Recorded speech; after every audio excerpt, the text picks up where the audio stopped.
Does that resemble a federal crime? All right, 407-916-1041. Text us 77031. Welcome back to the Jim Colbert Show here on Real Radio. Money is your 5 o'clock keyword, M-O-N-E-Y. Go to realradio.fm and send it away for your chance at $1,000. Welcome back. I am Jim. Ray is right there. Hey. Jack is right there. Hey. It's time for It's Only Money. Let's do it.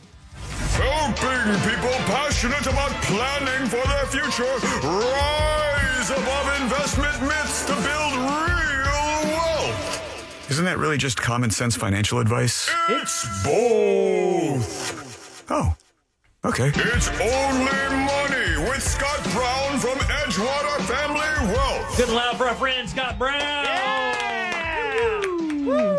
What's up, big dog? How you doing? I'm doing outstanding. I'm always outstanding when I come here. Is it a big business day because your shirt's tucked in? I noticed. You are giving away insider secrets here. You are a little more than business cash today. I'm wearing pants. You're fully tucked in. That's a go day, baby. We're formal. We're buttoned up today. What makes it a formal tuck my shirt in Scott Brown formal day? If I wake up and the market's not doing well, I go long pants. Oh, do you really? Yeah, I just want to get ready for what could be coming. Oh, I thought it was building up. I thought it's had a run here for the last 4 or 5 days. It has been pretty good. Yeah. So I put on the long pants to keep it going. No, you're good. You're welcome, general public. Yeah, I appreciate that. Scott Brown here from Edgewater Family Wealth, 37-plus years here in Orlando, giving people sage advice to make their money last longer, go farther, and treat them great as they're aging. Yes. That pretty accurate? Yes. We're going to talk about aging a little. We are going to talk about aging. How's your week been, by the way? My week's, again, it's Tuesday, so, yesterday was a little tiring. I woke up this morning. I have a big thing going on Thursday, kind of a businessy thing I got to deal with for my firm, and I've been thinking and noodling on this for about 3 weeks, and I woke up at 4 o'clock this morning and realized there were some things I hadn't done, so I did not go back to sleep. I spent the next 3 hours working on the thing. Subsequently, when I leave here, I'm going to pass out on the way home. But, thanks. Yeah. Whatever you're driving, stay away from it. Yes, I will. But you do have a really busy end of this month coming up. I mean, crazy. These seminars have done quite well, and I know we have one coming up on the 22nd, 25th, and 24th. Yes. And you've heeded the call of our listeners. Yes. One of the things that people love to hear, they love to hear about how they can make their lives better as they kind of move along saving money. But we talk about the seminars that you offer, which are no cost, by the way. Matter of fact, you get a free lunch and information that could change your life. And they usually happen in the middle of the week and at the lunchtime time. True. Right? Guilty. Well, a lot of people can't really make those. So one of the requests that we kept getting is, can Scott have one where people who working during the day can't knock off to come out to one of these can enjoy it? Yeah. And you have heeded that call. Tell us about it. I'm a man of the people. You are a man of the people. So in that vein, we put together a seminar for the 25th of May, which is a Saturday at 11 o'clock at Ruth's Chris in Lake Mary, Florida. The reason we did the Ruth's Chris Lake Mary thing is because it's kind of halfway between the Mount Dora Winter Park thing. So we thought both groups could probably make it if they wanted to. So, I honestly, it hadn't even crossed my mind. So I've been doing this for so long, I never thought, weekends make sense because people have jobs, Scott. That makes sense, but right? you also have your weekend that you want to enjoy. My God, That's true. That is I am giving up a round of golf for that, by the way. So you guys all better have a smile on when you get there. You really owe this guy. But I'm gonna tell you, it's a good thing to come to. I think it's obviously I'm tooting my own horn here, but the reality is we give a lot of good information. We don't charge anything for it. You might even get a little bit of chicken and steak out of the deal. But if you go to EdgewaterFamilyWealth.com, and you can enroll in any one of these seminars. You can. There's again the 522 event is in Winter Park. We already have a pretty decent crowd for that, so you want to get on that. The 1921 room in Mount Dora will be the 24th of May. That's at 11:30, and then the 11 o'clock again on the 25th in Lake Mary, which is again a Saturday. And I will say one more thing about this: is our last group of events going into the summer. So there won't be another one until September or October. Right. So if you've been going, maybe I should go. I don't know. Maybe this is the time. These would be the 3 last opportunities you could do that. This would be the 3 until it gets till what we call fall around here shows up again, which means it'll only be 92 at that. Hey, are you do you do some time up north during the warmer hours? Do you do that? Or are you a traveler? I am a traveler. I go like a good Floridian. I go immediately to the Carolinas when I want to cool off. Right. If you're been to Western North Carolina or Western South Carolina, you know that 1 out of every 2 license plates is a Florida plate. Right. So I can't get away from you people. But yes, I do try to go up to the foothills of the Smokies every once in a while and recharge. Kind of cut loose a little bit? I do. It's funny. I haven't taken a big vacation this year. Have you taken a vacation this year yet? I did go to Vegas in January. You did? It was my friend's 40th birthday. Oh, yeah. Well, an entire week or? It was about 4 days. Yeah. But, I mean, it's one of those vacations that you need another vacation afterwards. Yeah. I Vegas think is brutal. 4 days might be the max for Vegas. Yes. Yeah, it is the max for Vegas. Yeah. Thursday to Sunday scenario there. Yep. Vegas is exhausting. Yeah. Yeah. The thing is, I don't really enjoy it. And the reason why is because, for one thing, I'm a food guy, and I think the food is one of the most overhyped things about Las Vegas. Yeah. Really? And you pay too much for it. Like, I can find much better food right here in Orlando than I can find in Vegas. And it's so funny. I knew when things changed out there. I've told this story before. I remember flying in years ago, right as the food boom started kind of happening. The Food Network was taking off, Emerald shows were taking off, and Chopped and all that stuff. Those things were really what was on television. You started hearing all about it. And I remember flying in, and instead of seeing like Penn and Teller or David Copperfield or Siegfried and Roy, it was Gordon Ramsay, or Yes. it was all these name chefs that had these giant things in the building. It's like, hell yeah. Vegas is stepping up. Then I go out there, and I'm Yeah. like, oh, man. Nah. That sucks. It's not really where it should be. I Yeah. mean, for that money you're paying, I mean, it's 30 or 40% more on the strip. Well, I Yeah. mean, the good news is you'll get a free drink if you lose about 10 grand. So that's That all is it true. That's all it Yeah, takes. that's well worth it. if you ask me. Speaking of food, I went to Chicago for the first time. Oh, now Their food is good. now they do it okay out there. They do. Yeah. Here's the thing. Chicago doesn't buy. Now, they do have some upper level stuff, but they do this right. Like, we're going to get you a damn good hot dog and a good slice of pizza. Yes. Now, that's what America wants. They want that Chicago dog, and they want that Chicago deep dish pie. Agreed. And the Agreed. popcorn. And the Agreed. popcorn, right. All right, so let's talk about some money stuff. Let's do it. Okay, so every single week you send me a couple things to talk about, and we kind of get a little conversation going. And one of these is interesting. We'll get to that in a second. The first one here is uncertainty is both normal and good. Now, what that means is being undecisive I don't about think what you so. want to do. What does it mean? It doesn't mean being indecisive. In fact, I would argue most people don't mess up by making bad decisions. They mess up by not making decisions. Right. So uncertainty is not the inability to make a decision. It is having doubt, right? And I think I'll give you an example. If in 2008, everybody was sure that real estate was just going to keep on rolling, right? Real estate goes up 40% a year, doesn't it? Because it has in the last couple of years, right? So many of us were sure. We didn't have any doubt. We were sure we should own 4 houses that we can't afford. Right. We were sure the bank should give us loans for things we really couldn't afford, right? And that surety led to a bubble. How bubbles form, Howard Marks said this, who's a famous hedge fund manager. He said bubbles form when too many people are sure of something, right? So if you had doubt, which I think is a healthy thing to have in any arena if you're looking at an investment of any kind, it's fair to have some doubt, right? Because nothing's without risk. If you said, I know housing's doing well, and I appreciate that fact, and I wouldn't mind dabbling in that. Maybe I'll try one house to flip, or who knows what you think you might do. Yeah. But you had enough doubt that you didn't buy 4 houses. Right. Or you didn't go way out on a limb and extend yourself on credit.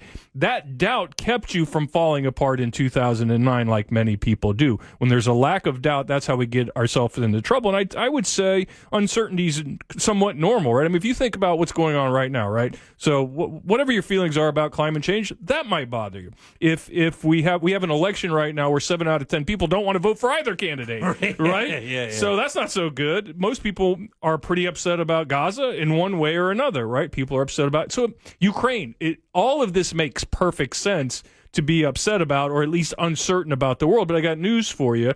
That's not new, right? We've been throughout history. You can find uncertainty in Conflicts everywhere. I mean, think of the period of time like in the 20s. You went from World War I to the Spanish flu, then you went through a depression, then that brought on World War II, and so on. So, I mean, again, these are normal feelings to have, and I think uncertainty is okay because people will say to me, Scott, the world is extremely uncertain right now. Well, that's not new, right? The world is always uncertain. Yeah. Are there any analytics you consider? I mean, is that like when you go to make a decision, you think it's like one of those coin flip type decisions? Do you have like an equation that you apply to that, or do you have a theory that you apply to that at all, or does that even come into play here? Well, I'm a probability guy, so I've talked about this on the show. When I don't care about possibility, I care about probability. So if I'm trying to earn a return, and I think there's a 70% chance that this investment is going to make money over a 5 or a 10 or a 15 or 20 year period, and the longer the period goes, the higher the chance I'm going to make money, I'm liable to look at that. But that investment might only earn me 8 or 9%, right? Say in a good year, right? Whereas some people will say, well, there's a possibility that this thing might earn me 40% or double my money in a week. Well, that's a possibility, but it's a low probability. There's less than a 1% chance of anything doing that, right? So I don't really get caught up in any particular data. I do look at data. I am concerned about inflation. I am concerned about interest rates. I do wonder where the bond market's going to go. And I do have these macroeconomic conversations, but I can't predict the macro. Nope. I can't predict what Powell's going to do tomorrow when he wakes up in the morning. If he gets a bad bowl of cornflakes, maybe rates are going up. I don't know. And it's a different story every day. It's a different story every day. Every single day with the Fed, it's a different story. And Warren Buffett has said, it's not that I don't care about the macro. I can't know about the macro. Right. I cannot predict the macro. So when you talk about the macro, you talk about interest rates, inflation, unemployment, things of these nature, which is important. Again, I'm not saying you should ignore these things, but there's nothing you can, A, do about it, and B, over the long term, these things tend to ferret themselves out. Yeah. All right, 407-916-1041. Here with Scott Brown, Edgewater Family Wealth, edgewaterfamilywealth.com. I'll tell you more about what you can do with that a little bit later. Hey, before we get going, that guy who left that talk back, we were kind of had a little joke about it. Yeah. I do you remember when Ross was here? I gave him $500 when the show first started For a weed stock. to buy 3 stocks for me, and he goes out and he buys weed stocks. Yeah. Now, he bought stocks in weed and here's how he did it. He bought the land, or he bought on the companies that build the structures that grow this. Yeah. So based on that phone call where that guy was committing a federal offense, I think I'm in good shape. Yeah. Whenever somebody says, like, hey, come here. Listen, they will try to whisper to you, I heard this thing, man. Okay, that's, first of all, if it's legit that you overheard something, that's called insider trading. And it's really a bad idea to trade on insider trading. Call Martha Stewart. Yes. Ask her how that worked out for her. It did not work out at all. Although she's much more famous now than she was then. That is true. In the end, you think she regrets that? I don't know. Man, what'd she do, 18 months or something? It wasn't that long, was it? Well, now she's hanging out with Snoop Dogg, so it's all good. Hey, look, I don't even know. Did she even lose her empire? I mean, No. didn't she just No. She just rebooted it, right? Kind of retooled it. Totally, and brought on a whole new fan base. She is still worth a gob of cash. Yeah. And still looks amazing in her age. Yeah, she's she like does. 81 years old. No, Did you know that? she's pretty awesome. Yeah. I mean, incredible. Yeah. 81. Yeah. All right, let's move on to the 5 next months. Roger that. She served 5 months. 5 in jail. months, yeah. So 7 questions for the soon-to-be retiree. Now, real quick, because that can be a lot of different things. When you say retiree, do you mean retiree as per the federal government, like the 67 and a half or 68? Or do you mean people who have maybe done okay and they're looking to retire now? Yeah, I think that more of that. Yeah, got it. Yeah, I kind of feel like there are. I wrote down 7 things I thought if somebody came in and said, I'm getting close to retirement, what should I be thinking about, right? So statistically, if you think there are 4.1 million people turning 65 every year for the next 3 years. So whether you're retired 66 or 67 or 62, the bottom line is most of those people are going to retire somewhere in that neighborhood, right? So we have that many people retiring. And of those people, I'm going to speak more to, I know we talk a lot about the accrual of wealth, how teaching people how to save and do smart things so that they can get to wealth. I'm going to talk more to the people who have wealth and are in that category right now. So we know that in 2016, about 8% of the population had over $500,000 in liquid assets. By 2019, that number was 9%. Today, that number is about 10.5%. Damn. 10.5% of the population have over $500,000 of liquid assets, and good for them, right? Those are the people over the next few years are going to try to decide what to do with that money. So if you think about what they should be thinking, what are the 7 things that people should consider? I would say some of those things include Medicare. How does Medicare work? A lot of people don't even, when in our seminars, Greg Rossler, who speaks at our event, gets the biggest applause because people have never even heard this stuff before. Like, it worked. Does what? Jack said it was amazing. The guy is great. Yeah. He's so good at what he does and good at explaining a complicated process in easy to understand terms. Yeah. And that's one of the reasons everyone should go to one of these seminars. My in-laws just went through this very thing and said the same thing, that it was mesmerizing how complicated it could have been. Yeah, and Greg, in our case, he's on our staff, on our team. He's really good at making the complex simple, and I think a lot of people think Medicare is pretty simple. I turn 65, I sign a form, I'm good. Yeah. It's not that simple. Oh. There are a lot of things to consider. That's awful, Yeah, though. I think you're okay for now. I feel bad for a few years ago. Yeah, you got a little bit of time here. So, when do you turn on Medicare? How do you turn on Medicare? What forms do you fill out? Which one of these supplements do I get? Does it make sense to get a supplement? How does my income affect it? If I make too much money, will it hurt my Medicare? Et cetera, et cetera, et cetera. The second thing that people ask a lot about is I have a 401k. Yeah. Do I roll that over? And the answer is maybe. Right? So that means at the end of your work, you cash out, like the end, okay, you're done with this job. You have this much money in your 401k. Now I'm wondering where to go with that. Right, because you've been putting all this money in a bucket. I'm saving. I'm doing the right thing like Scott and Jim tell me to do. I did it. And I got $500,000. Now what? Right? So do I roll it over? And there are Lambo. Yeah. So Lambo's the answer. So, well, that ends that conversation. Next thing. No.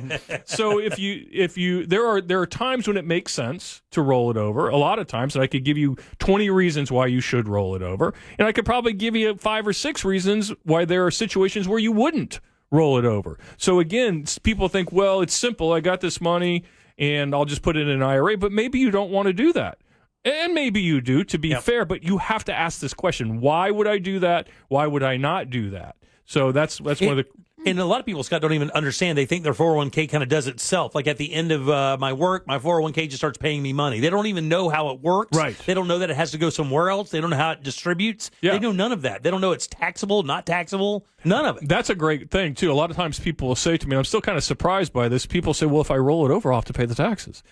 No, that's what a rollover is, right? If you have a tax-qualified account, yes, theoretically, if you took the money out and bought the Lambo, you would have to pay the 30 or 40% income tax rate on that money. But if you roll it, that's called a tax-qualified rollover. That avoids the taxability, and then you can set yourself up to draw income over the long term. Absolutely. Third thing I have here is Social Security. This is another one that seems so simple. Am I right, Jack? Yep. Yeah. But it's not that simple. Nope. When do I take it? Well, when's the maximum time to take it? Oh, man. What happens if I don't take it? What if I took it at 62? What if I took it at my majority, which is 66 or 67? What if I wait till I'm 70? I know you're shaking your head at me. Yeah, I'm shaking my head because you can't believe the difference when you decide to, like, okay, I think I'm going to do it at 62. And let's say you're really scheduled to retire at 67 or 65. The difference in how much you get when you choose to cash out at 62 as opposed to waiting just 3 more years. Just 2 more, Huge. 3 or 4. It's a game changer. It can go from $3,500 down to $2,100. Oh. Yeah, it's a pretty devastating blow if you take it at 62. And what I will say is for a lot of people say, well, what's the perfect time? And my answer is, well, when are you going to die? Right? Because that's the thing we don't know. I hate when you ask that question. I know. Yeah, I know. He doesn't like that. I keep asking Jack and he won't answer me. So what do you know? He's never the going to die as a hardest one to vampire. answer. But when are you going to die? Because if we know that the break-even point is if you took it at your majority, 65, 66, which is when you get full Social Security, we know that probably somewhere around 77 or 78 is your break-even point. But if you have longevity in your family and you think you're going to live to be 90, you get an 8% bump every year up until age 70 to take that Social Security or to wait to take Social Security. So that's where else can you earn 8% guaranteed? You can't, buddy. Let me tell you something. I'm in this bucket right now. My grandfather lived to be 83, and my dad's birthday was last week, and he just turned 83. Right. And here I sit at 57 years old, 56 years old, kind of looking down the future going, when am I going to roll these dice? If everybody in my family lives to be 83 years old. Yep. And still going, still in great shape. Yeah, I think that's, again, the planning that goes into that, because maybe you have another bucket of money that it makes sense to attack and use for your income until you're 70. That bridge. That's right. You bridge yourself to. I'm not saying this is true for everybody, but this is a question that you need to ask, and it's more complex because we had a situation. Greg talks about it in the seminars, and Jack, you may remember this, but he tells the story that the client came in. They were 73, and they said, "Yeah, we've been letting the Social Security run because we want the 8%." Bad news. That stopped at 70. Oh, so you have no. wasted 3 years of Social Security income by not asking that question. Wow. Yeah, that one hurt. So number 4 is how to minimize tax implications of your income. So some people say, well, where should I take the money from? I have an IRA, but I also have $200,000 over in this other thing, and it's not an IRA. Does it make sense for me to draw from the non-IRA money? Because if you take money out of an IRA, you have to pay taxes, right? Yes. That's you haven't paid it yet, and the government wants their share. Sure. that may affect your benefits when it comes to Medicare.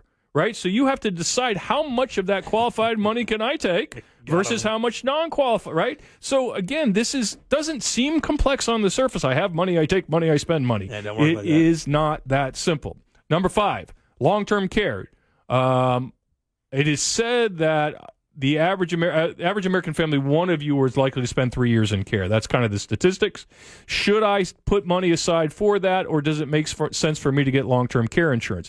And the answer is maybe, right? Not everybody needs long-term care. People who are substantially wealthy obviously don't need anything to pay for their own care. People who really don't have a ton of assets, if you got $50,000 to your name, it probably doesn't make sense to pay for long-term care because you're going to end up in a Medicare, Medicaid type facility anyway, right? No matter what happens, so don't do that. It's for the people in between. People, if I tell people, if you're between say 500 and a couple million, those are the people that get abused because let's say your spouse goes into care, you saved $1 million, right? Yeah. 6 years later, you got $400,000, and then they die. They're dying, right? Because you had to spend $10,000 a month, just to keep them in care. So that's a situation where you may want to think about long-term care.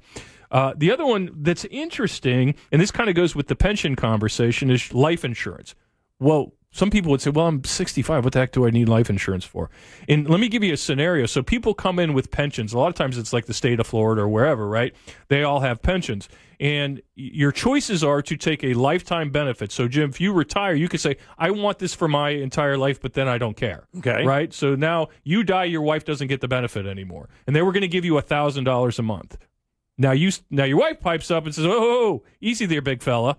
What about me? If you pass away, what am I going to do?" So they may give you the option to say, "You know what? We'll give you $800 for both lives," or they may say, "We'll give you $800 for your life or a period certain," which means they may give you a 10-year period certain. No matter what happens, we're going to pay this out for 10 years. You die in year 5, we pay for 5 more years, right? Yep. So when you go to take a pension at the state of Florida, they give you 3 or 4 options. You need to know why you're taking them. Now, you may have said in that first scenario, I'm going to take my full life only and then my wife's going to be out of luck. But how I'm going to fix that is I'm going to buy life insurance so that when I die, she'll have that life insurance to reignite that income. Wow. Yeah. So these are 7 things that I just said that I talked about for 2 minutes each. I could talk for 2 hours on each one of them.